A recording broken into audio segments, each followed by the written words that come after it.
Well, when you look at the paintings here at Gallery 1C03 over the next number of weeks, you'll notice a common thread amongst them.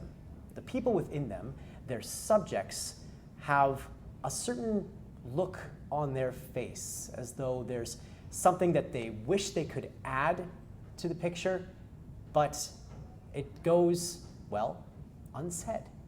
That's the subject of Things Left Unsaid, which is the work of Bria Fernandes, who joins me here at Gallery 1C03. Thank you so much for taking the time. Yeah, thanks for having me. I'm struck, as I say, looking at these faces, and you can tell that there is something on their minds as you're looking at them, but you're not quite sure what it is. And it is, I'm sure, those things that are left unsaid. Where do you start when you're portraying subjects that have clearly so much to say, but aren't actually saying them?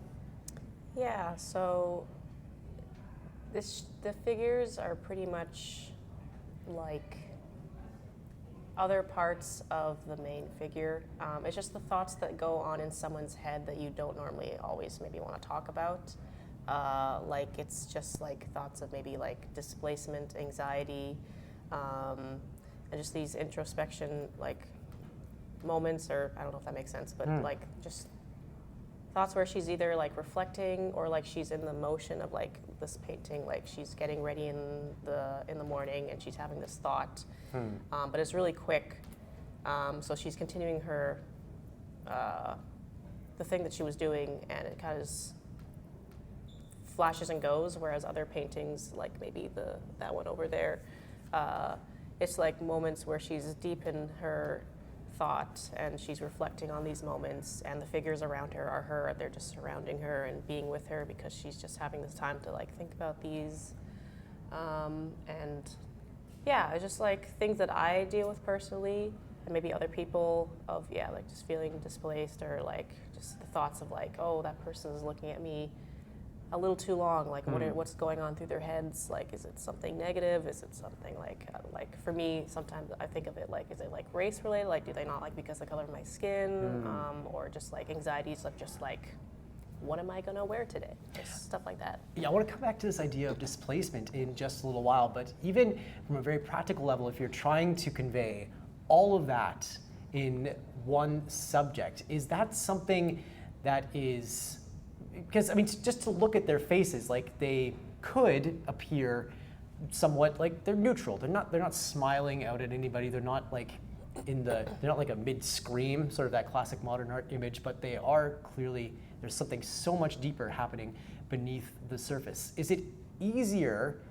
to have people sort of project those things unsaid as they're looking at this? Or is it harder because you have to then channel as an artist all of those deep emotions into one face? Probably both. I really enjoy what other people have to say. Like this might come as a shock. I'm terrible at talking about my art, so I love hearing what people like have to say about it. And sometimes it's like, oh, I never thought of something like that. That's really interesting to hear, like listen to, and it's just like it just adds to like the things that I'm thinking of. It helps me better understand my own work when I hear other people other people talk about my work. So, what was I gonna say? So yeah, it doesn't make me feel super pressured into just like putting all of this into like my work. It's I really enjoy, yeah. So this exhibit has only been up now for about a week or so. What kind of interactions have you had with people who have come to this exhibit to see your work, and how has it maybe influenced the way that you see your work? People have been like, people really love this exhibition. So like everyone's come up to me and like saying how amazing the pieces are, and there's like specific people who come to me and like ask for like my like why I painted these, and if they could, they were searching for like some sort of relation, like some sort of like, oh, are you feeling the same way I'm feeling? And then we like connected and talked about our experiences. So it's been like a really positive like experience, and everyone seems to love the work. And then what was the other? Well, just to wonder about what maybe you have grown to understand about your works after having had those conversations, and like, have you been able to gain more insight into the depths of the feelings of these people who are portrayed in your works here? Just more of like a grounding, like it's just like further like reaffirming like the thoughts that I have of like what I think about my own art, just like helping me like push myself further. Like I'm just like, I feel like I'm not 100% there yet with my work. Like I feel like I'm getting closer and closer, especially with the newest piece over there. Like it's just, so having these conversations just like help. I'm just like, I'm almost there. I'm getting closer and closer. If that makes sense. Yeah, well, I think that's if you talk to artists of a wide variety of disciplines, you'll hear, maybe I haven't quite arrived, or I haven't quite put my finger on what I'm trying to say, and maybe at that point they go, okay, I'm good. I can just I can just get it. Well, we'll come, and maybe I can come back to that as well. But I would imagine that receiving affirmations like the ones that you've received for things left unsaid probably feel pretty validating, given the displacement aspect that you were talking a bit about before. What is that like to portray that sense of displacement? You're talking about those looks that you were maybe receiving. You were in your mind, you're going, are they looking at me because of the color of my skin? Are they prejudging me based on any number of factors? What is that like to portray in these works for you? What is it like? Yeah, like how do you go? What am I trying to ask? How, when you're going through this experience, I need to convey this sense of displacement that I feel.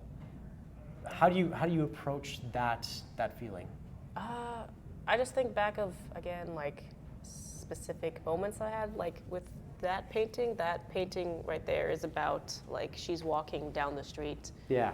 Cup of coffee in hand. Someone's looking at her and she's like kind of feeling a little bit vulnerable. Like, yeah. So like I just think about moments that I've had, and I kind of just think back to it, and then I like imagine what I might have maybe looked like. Like I picture, like for all these paintings, like I picture them as like if someone was walking around with a camera your whole life, and you have these moments, and then someone takes a picture of it, and then like you get like the parts of your mind coming out into the world, and like, yeah, if that.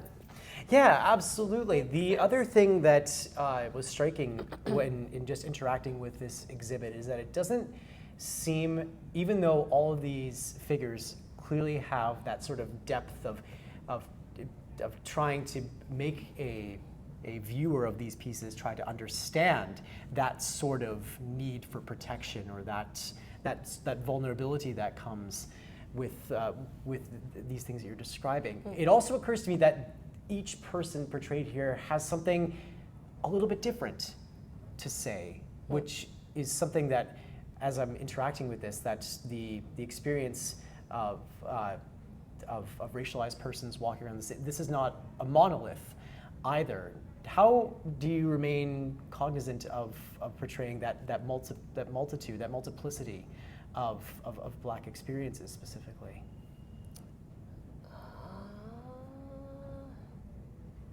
I'm not really sure.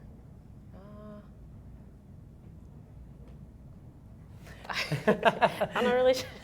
Well, just something that's really striking to look at, because there's, even if I look behind me, there's a sadness that I wish that this character that the character wishes that the viewer could see. In over here, there is like a dejectedness. Over here, there's an intensity to the communication of the message, as an example. Are those all those specific feelings that you were talking about before? I guess so. It also doesn't help, or I don't know. These are not all super connected to, or they're all painted in different like times of my painting career, and not all of them align with like this, I guess, my artist statement or what I want to talk about. So like I guess at one point I'm maybe feeling a majority of like the feelings that you see on the in the figures, but like they're not all like, especially like this one and maybe the smaller one, they don't all have to deal with like, yeah, like the feelings that I personally have thought of just because they're so old, like that it was about something like, it's like this one, it has like, this one is, these two I would struggle to talk about because they're not connected really with, I guess, the rest of my work. So just, yeah, because this one is like when I was maybe starting out, so this is more like, I think of it as like more portraiture, and like this one has nothing to do with like the feelings. I don't know if that answered that question at But all. well, even within that, like there is an answer about the multiplicity of experiences, and not everything has to have a reason read into it or viewed into it either, right? Like that's part of that experience as well, it strikes me. Something else that is interesting to look at so many of these images is that there are a wide variety of animals being used in these pictures. Like for instance, I see in this one, for instance, we've got a baby deer and its mother. Got a couple of dogs, over behind this one. Although this dog looks like it has 2 heads. What do these animals help to convey about those things left unsaid?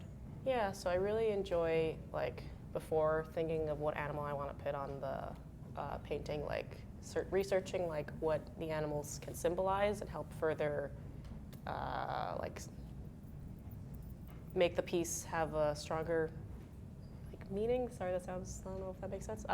So like this is a crane like weave between the 2 women, and this is more, I guess this painting is more about like a maternal type of,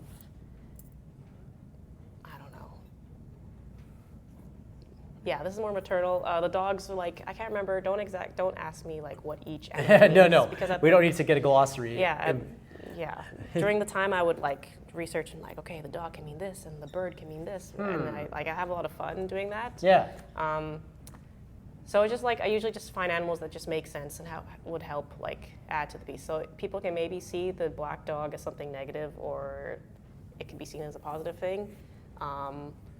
Like I honestly like hearing what people have to say about the dog and like the animals I've added in, but I usually have like a balancing act. So if there's something that's maybe seen as a negative thing, I always like to have like a positive thing. Like the piece at the WAG, there's definitely, I did things so that it's like kind of balancing each other out. Yeah. What do you hope maybe that someone from the Black community here in Winnipeg who are seeing your works for the first time takes away from seeing this about, and maybe can give voice to their things unsaid? Just to like see like more like Black art, honestly. It's the same way like how it's just nice to see more, honestly, just more of me, like more someone that looks familiar, someone looks the same. It's just nice to see more art that's up instead of seeing like, I don't know, something that you've seen all the time, like art that you've seen, like, I don't know. It's just nice to see someone that looks like me. I've heard that from people coming in, like, it's just, oh, it's like I see me in this painting, or, Wow. It's just, Wow. yeah. What do you hope that people from maybe other communities take away from this, and what do you hope that they can come to understand about your experience? Like people who like aren't Black or aren't like POC, like they can definitely take away something. Like it's not just for Black people. No, of course. Only, obviously. Yeah, like if people have come to me and they've seen themselves in the paintings. It's really interesting to hear what they have to say about it, because like they see like maybe like anxieties, or like because someone has come up to me and asked like, is your work about anxiety? And I said, yeah, it can be about anxiety. And then we had like a conversation about anxiety, and like it was a really nice conversation, and it's just nice. It's just nice to hear like what other communities and other people have to say, even though they're not. It's fun, even, well, fun's maybe the wrong word. It's interesting even as you say that. If you say these works are about anxiety, for example, all of a sudden it's like a shade drops over the light, And all these paintings take on that extra layer of context. Given all these conversations that you've had, even in the last little while, and of course it's on for a number of weeks yet here at Gallery 1 CO3, what do you think that you'll be taking away from this exhibition into the next chapter of your creative life? Well, it's just I had to create that painting for this exhibition, and that was like a pivotal painting that has definitely, I feel like, got me closer to what I want to paint. So honestly, just having to create that new painting was very nice to like. Right. Yeah, honestly, that it's just got me closer to what I want to do. And then like the process of setting up for a solo show has just, it's just been nice to just know what goes on behind like setting up. Like I usually, if I ever have a show, like I just send my work in and then they hang it up. So it was nice to like learn on like proper way to hang your paintings and like proper way to stretch your canvases. I learned all about that because like I apparently wasn't stretching my canvases properly. So it was, I don't know, just stuff like that. I hope that answers that question. You've answered this question, so many more. You've added questions, and maybe that's part of the point of Things Left Unsaid, which is running until October the 31st here at Gallery 1 CO3. More information available at our website, classic107.com, and the Classic 107 app.